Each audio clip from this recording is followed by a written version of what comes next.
Bu, baik. Yang cari nafkah siapa? Beda antara kerja dengan nafkah. Saya ulang ya, beda antara kerja dengan nafkah. Nafkah itu usaha yang diikhtiarkan untuk memenuhi kebutuhan rizki di rumah tangga. Usaha yang diikhtiarkan untuk memenuhi kebutuhan rizki di mana? Bentuknya beragam jenis pekerjaan, tapi tidak semua pekerjaan itu sifatnya nafkah. Awas, ini mulai serius nih. Tidak semua pekerjaan itu sifatnya apa?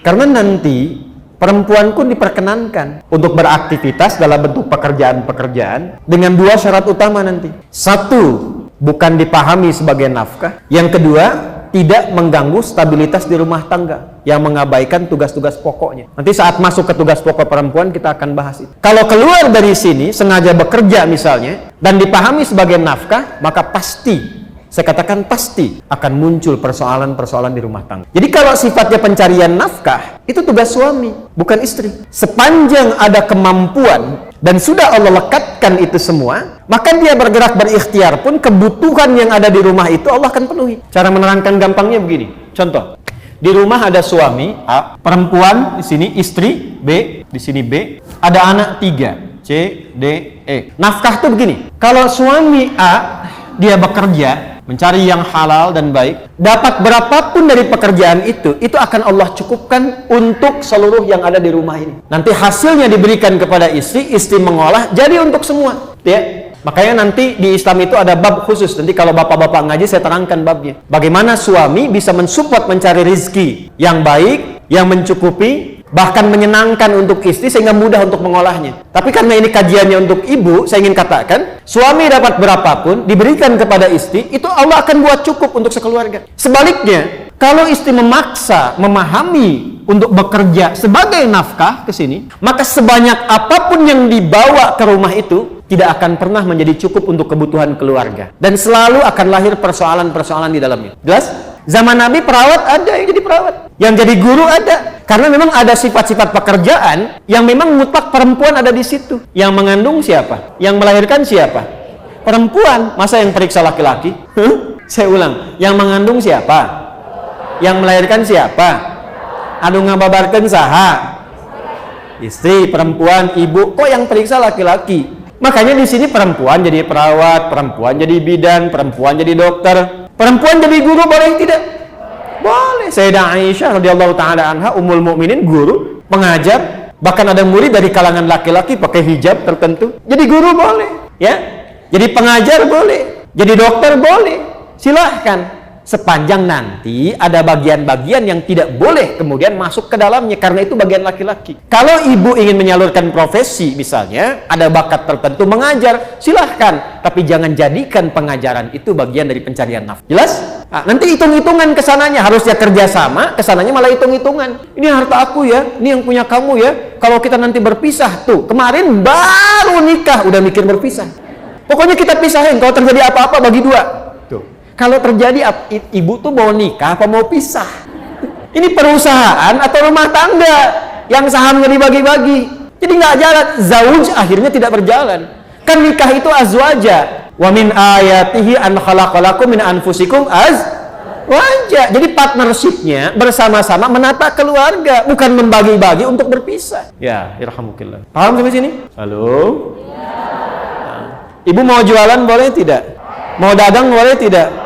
Boleh. Sayyidah Khadijah kan pedagang ulung, silakan. Tapi problemnya jangan sampai kemudian masuk ke ranah siapa? Laki-laki. Karena terjadilah, kata Nabi, referensinya Musnad Imam Ahmad. Dalil hadis-hadisnya. Kita pakai Quran hadis aja ya, biar lebih otentik. Hadisnya buka Musnad Imam Ahmad bin Hanbal radhiyallahu taala anhu rahimahullah. Musnad yang ke-6, Abdullah bin Mas'ud radhiyallahu taala anhu. Rawinya Abdullah bin Mas'ud. Nomor 415.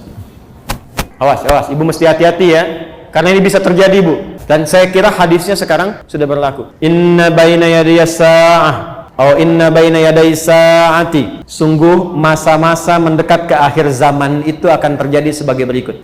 Sungguh masa-masa menjelang akhir zaman itu akan terjadi sebagai berikut. 1. Taslimul khassah. Terjadi gerakan eksklusivisme. Apa Ustadz eksklusivisme itu? Cara pandang yang mengkhususkan sesuatu di semua aspek. Jadi kalau bergaul sama golongan ini aja, yang itu nggak bisa berbaur. Kalau mengaji, khusus ini aja, nggak bisa campur dengan yang lain. Bahkan untuk memberi salam pun, pada golongannya aja, yang bukan golongannya, tidak disalami. Itu kata Nabi. Sekalipun dia sama-sama muslimah. Assalamualaikum ukhti. Apa ya? Ibu kan masih bid'ah. Jadi yang dulunya afsus salam kepada siapapun tebarkan rahmat, kasih sayang, salam. Ibu dulu kan kalau bertemu masih Assalamualaikum ya. Temu saya di Timur Tengah itu masuk angkot aja Assalamualaikum ya. Assalamualaikum, Waalaikumsalam. Kalau sekarang kan masuk angkot Assalamualaikum bawa kotak kan. Nah ini akan terjadi gerakan-gerakan yang terbatas kata Nabi. Dekat-dekat akhir masa itu sudah nggak kenal lagi silaturahim yang luas, mulai terputus. Kemudian yang kedua apa? Ini yang terkait dengan penjelasannya. Fusyuwat tijarah, sudah mulai menyebar berbagai jenis jual beli, transaksi jual beli. Di kata Nabi, semua jenis perdagangan jual beli itu ragamnya udah banyak. Sampai-sampai di hadis lain, taqarubul aswaq, mengakses, cara mengakses dagangan itu jadi lebih mudah. Sekarang terjadi tidak? Dulu ibu kalau mau ke Kosambi naik angkot ya, naik ojek jalan, dapat di situ pulang kan? Sekarang keluarkan handphone, klik datang sendiri ya. Terjadi belum? Sudah terjadi. Dan sekarang luar biasanya ragamnya jadi banyak ya pilihannya. Klik makanan banyak semua pilihan. Model jilbab banyak tuh kelihatan. Jadi ibu mau klik apa aja keluar produknya banyak kan? Di satu segmen itu banyak ragam. Kata Nabi mendekat kepada akhir zaman itu akan terjadi ragam banyak sekali. Dalam konteks kehidupan ekonomi, dagangan modelnya banyak, satu menu bisa banyak. Ibu kalau keluar, saya tuh bingung tuh, sate aja sekarang banyak. Sate A, sate B, sate C, sate ini. Ya, kemarin mau kurban grade-nya aja banyak ya. Kurban grade A, kurban grade B, kurban grade C, dan sebagainya. Ya, yang jadi persoalan apa? Sampai-sampai saking banyaknya peluang berdagang itu, istri ikut membantu suami hadir di dalamnya. Fatu'inul mara'atu zawjaha fit tijarati, itu hadisnya. Maka suami mulai melibatkan istri dalam bisnis, dalam dagangnya. Atau kadang-kadang istri inisiatif nyusul suami pengen sama-sama dagang. Terjadi nggak sekarang? Kan kayaknya, Pak, Mama buka ini aja deh, gitu ya. Papa ke kantor, Mama pengen buka ini. Salah tidak? Salah tidak? Sampai di sini hadisnya tidak menyoal. Ibu mau dagang? Silahkan. Ibu mau berniaga? Silahkan.